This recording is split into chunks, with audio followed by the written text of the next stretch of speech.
ఉట్నూరు మండలంలోని వంకుతుమ్మ అటవీ ప్రాంతంలో చాహాకటి జంగు అనే రైతు యొక్క ఎద్దుపై దాడి చేసింది పెద్ద పులి.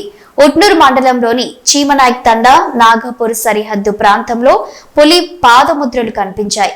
సమీప గ్రామాల ప్రజలు రైతులు అప్రమత్తంగా ఉండాలని అవగాహన కల్పిస్తున్నారు అటవీ శాఖ అధికారులు.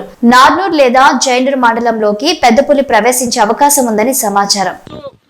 అందరూ ఏంటిదంటే పత్తి చేనులకు పత్తి ఏరడానికి పోతున్నారు పబ్లిక్, కానీ 2 రోజులు మాత్రము పత్తి ఏరడానికి పోకండి.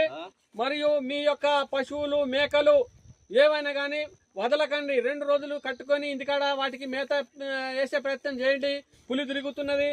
మళ్ళీ తర్వాత మీరు ఏమన్నా చేనులలో కానీ అది సోలార్ కానీ ఏది పెట్టకండి. కరెంటు బిరెంటు కానీ ఏది అటువంటి పెట్టకండి. ఎందుకంటే అవి వాటితోని మళ్ళీ చాలా ప్రాణహాని ఉంటుంది. మళ్ళీ ఎందుకంటే ఇది ఏమైనా జరిగిందనుకో, పులికి ఏమైనా హాని జరిగిందనుకో చాలా కఠినమైన శిక్షలు ఉంటాయి. మళ్ళీ బాగా జుర్మానా 7-8 సంవత్సరాలు మీరు అక్కడ జైల్లో ఉండాల్సి వస్తుంది. దయచేసి మాత్రం మీరు దానికి హాని పరచకండి. అది ఆగది, దాని దారిన దాని వెళ్ళిపోతుంది, ఆగది. ఎందుకంటే దానికి మీరు ఏమైనా కరెంటు వైర్లు కానీ చుట్టుపక్కల ఏమైనా పెట్టినట్టుంటే అటువంటి ఇమ్మీడియట్లీ తీసేయండి. విన్నారా? ఎందుకంటే మీరు పశువులను వదలకండి. 2 రోజులు మనం కట్టేసుకొని మేత వేయండి. ఇంకోటి పత్తి వేరడానికి మాత్రం ఎవరిని పోకండి.